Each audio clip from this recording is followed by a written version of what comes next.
어제 또 택배기사가 뇌출혈로 쓰러지는 일이 있었는데요. 가족과 택배노조는 심한 과로 때문이라면서 파업 투쟁 수위를 높이기로 했습니다. 내일부터는 2차 사회적 합의 회의가 진행됩니다. 홍민기 기자가 취재했습니다. 지난 13일 새벽 롯데택배 노동자 47살 임모 씨가 집에서 잠을 자다가 뇌출혈 증세를 보여 병원으로 옮겨졌습니다. 가족들은 지병 없이 건강했던 임 씨가 쓰러진 건 이른 아침부터 새벽까지 이어진 과로 때문이라고 주장하고 있습니다.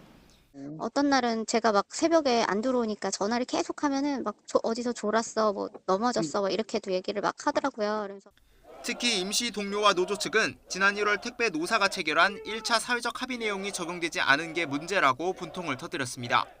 추가 인력이 투입됐지만 분류 작업을 다 맡기엔 턱없이 적은 숫자였고 밤 10시를 넘기는 심야 배송도 계속됐다는 겁니다. 물건을 첫 배송을 시작하는 시간이 늦어지다 보니까 당연히 퇴근 시간은 늦어지는 거죠. 11시, 12시 뭐 그런 건 기본이고 명절 때 같은 데는 날을 새서도 합니다. 합의 이행을 촉구하며 지난 9일부터 파업을 벌이고 있는 택배 노조는 2차 사회적 합의를 앞두고 파업 수위를 높이겠다고 예고했습니다. 분류 작업에 즉시 인원을 투입하라며 전국 곳곳에서 동시다발 기자회견을 연 데 이어 전국의 조합원 6,500여 명이 국회 근처에 모여 농성을 벌이기로 했습니다. 정부는 택배 노동자들의 이러한 현실을 제대로 직시하지 못하고 주저하고 있습니다.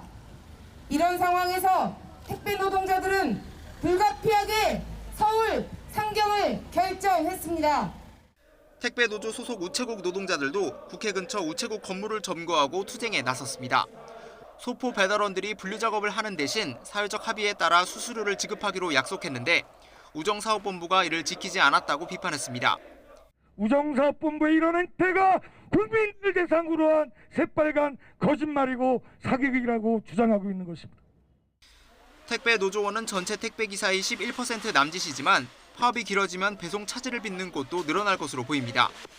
정부와 여당, 택배 노사는 이틀 동안 택배 노동자 과로사 방지를 위한 2차 사회적 합의 기구를 열 예정입니다. 모레에는 결론을 낸다는 목표지만 노사 입장차가 좁혀질 수 있을지는 미지수입니다. YTN 홍민기입니다.